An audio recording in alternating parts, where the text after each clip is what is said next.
I am 10 miles from another living thing. This is like being lost at sea.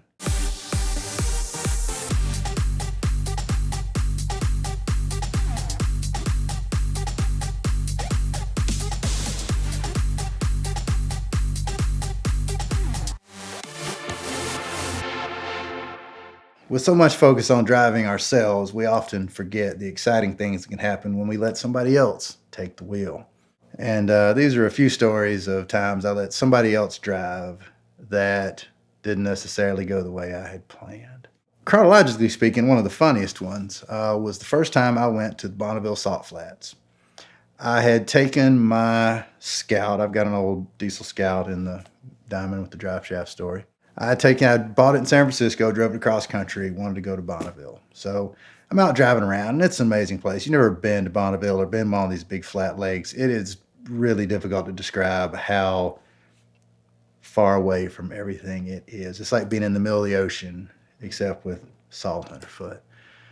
You know, places that you can just close your eyes and drive for 10 minutes and open your eyes, and you're not appreciably anywhere different than where you were. Just an amazing place. And of course, you know, being a speed freak and loving all the speed records have been set there, I drove and I found the black line and did all the things. And I wanted to take some cool pictures of the Scout. And I had been, you know, teaching my wife at the time, teaching her to drive the manual transmission. And it was a big open space. So she was doing pretty good. So I said, tell you what, I'm going to get out.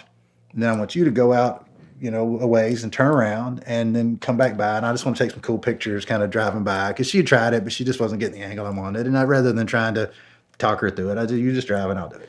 So I get out and we are in just the middle. I mean, I can see one little mountain range way off over this way and it's middle of the day. And so she goes out about, you know, 2.5, 3 miles and I can see her, you know, she makes a U-turn. But with nothing to reference, you don't really know what a U-turn is. So she turns and then just does about a 270 and then just goes off in this perpendicular tangent and then just disappears over the horizon. And I kind of look around and think, I am 10 miles from another living thing. This is like being lost at sea. And she's just gone. A few minutes later, I see her go by the other direction. And again, I'm just a speck in the distance. She can't see. I kind of wave, but she can't see me. So she goes up, disappears off this way. And she's probably panicking. She's also lost. And again, you can see the mountain ranges. And I was not in any like real danger. I mean, Wendover, Utah is the closest town to the Bonneville Salt Flats. And once the sun started to go down, I would know which direction west was. And it'd be a long walk, but you know, I'd make it. I'm not going to die. I had to start walking. And I happened to have an orange jacket on and I'm walking and every now and then I'd see her and she, you know, big circle. I'd see her, I'd hear it. Like, and I had a diesel and I could kind of hear it rattling on. And eventually she got maybe within about 1.5 miles. And I took the jacket off and whipped it around and she saw me and picked me up. And of course she was not happy. And, you know, so, but again, we made it out of town. So no harm done. That was just a little funny anecdote about letting somebody else drive.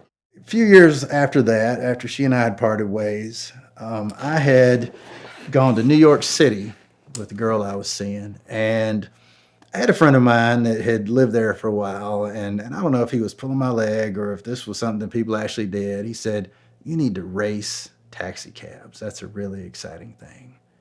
And I was like, really? He said, yeah. He said, just, you know, offer him some cash and just she gets in one cab, you get in the other one and y'all race and whatever driver gets there first, you know, gets the extra money. And this is, you know, 15 years ago. And I'm thinking like, okay, that sounds awesome, but they're not going to go for it. But we had some extra cash. So we get up there and I go, here's the deal. So the times that we were going to take a cab somewhere, like I'll get one cab and whoever gets the first cab, you get in the first one, tell them to wait until I get the second one. And then we'll tell them where we're going and just tell them we'll give them $50 if they can beat that cab there. First couple of days, like nobody goes for it. I mean, the guys are just like, no, man, I can't. I mean, I'll get in trouble. I'll get a ticket. No way. Forget it. Just pay the fare. That's it. It's like they were not playing at all. But we kept trying and it didn't work and it didn't work and it didn't work.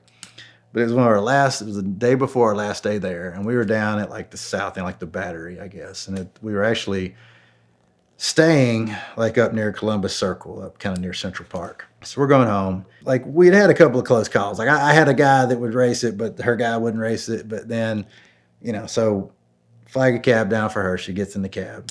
And I tell the guy, I said, hey, look, I'm about to hop in another cab. You guys interested in the race? And the guy's like, yeah, I'll do it. What you got? I said, $50. He's like, make it 100. I was like, okay, sit tight. Flag the next cab down. Same thing. I'm like, look, we're going to Columbus Circle. Are you interested in racing that guy? The guy's like, how much? It's like $100. He's like, yeah, I'll do it.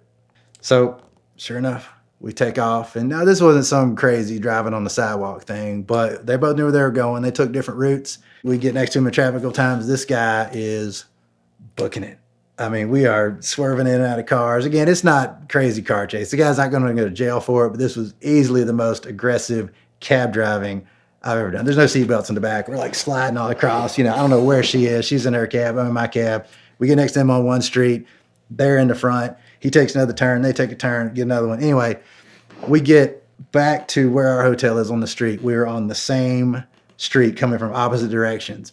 And like, she's on the side with the building. As they're coming to park, like we're the opposite way. And I was like, there they are. And he just cuts it across like 5 lanes of traffic. It does like that Blues Brothers kind of parallel park thing. Just cuts the wheel, gives the gas, horns honking, bus, taxi.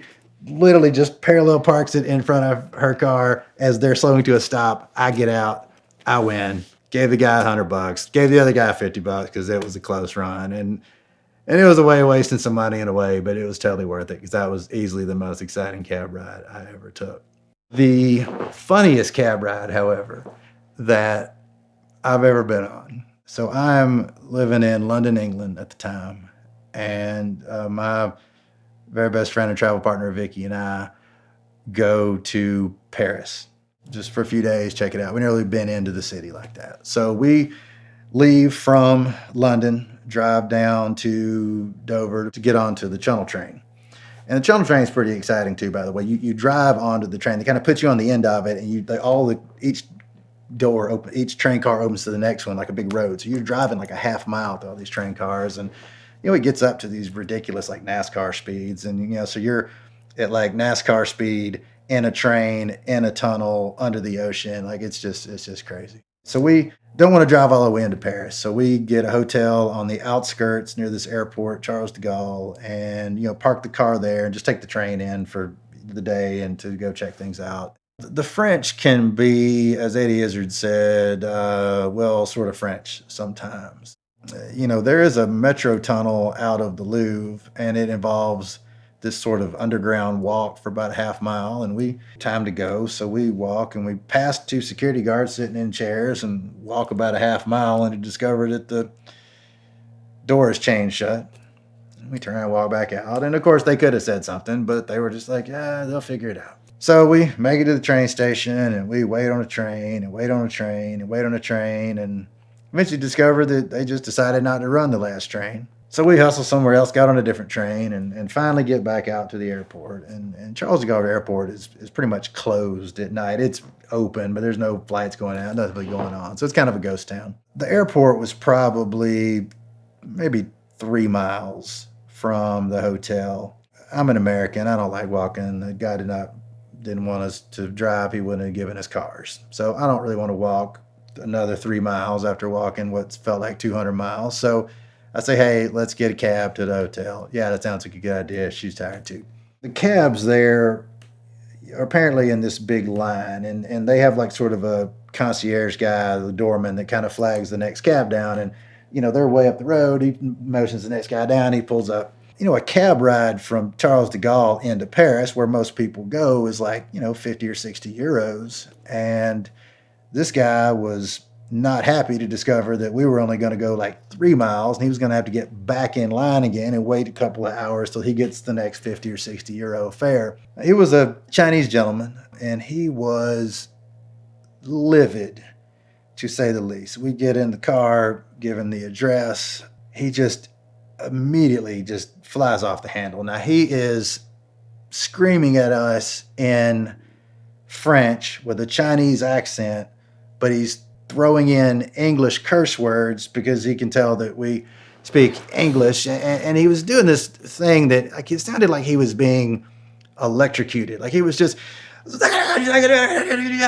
oh, and he's like turning around each time he yells at us, like driving blind, just swerving madly in and out of cars. He's going way over the speed limit, just squealing tires, just in the mirror, just, motherfucker, shut up. Like he's throwing every single cuss word I know, which is a lot, at me, just screaming the entire time and just swerving in and out of traffic. And if you see people like with a little kid, and you throw them in the air and bounce them up around and they giggle. It's the whole purpose of a bouncy house. And unfortunately to this guy, like the whole him screaming and swerving around the cars kind of gave us the giggles. And the madder he got, the funnier the whole thing seemed. And we're sliding around in the back of the car and he goes around this one traffic circle at one point. And I swear, I don't know what car he was in, just some little car, but it felt like the car was going to be on two wheels.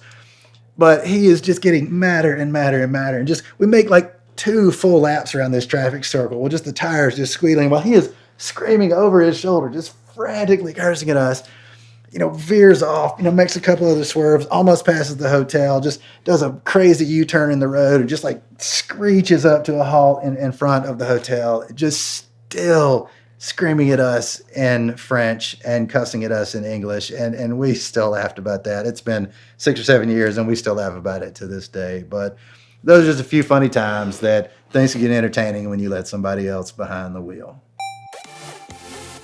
We'd like to thank this month's VINwiki sponsor, Carly, and their connected car system. Their OBD device plugs into just about any car, 96 and newer, and gives you unprecedented access to exactly what's going on with your car. You get not only diagnostic codes to see exactly what's faulting, which tends to be a lot in my case, but you can also do different coding to certain cars, particularly BMW and Volkswagen products. So visit the link in the description below and you can use the code VINwiki for a discount. They'll tell you exactly what their device can do on your specific car, but at the very least it works as the best OBD scanner that I've ever seen. I usually end up just buying the cheap ones at Advanced Auto Parts and then inevitably losing them. This one works with an app on your phone, it checks everything, and I don't have to go Google the code, it tells you exactly what it is. And so I've liked playing around with it the last few weeks. I'm going to keep one with me on all my road trips coming up, but be sure to check them out and try one out for yourself.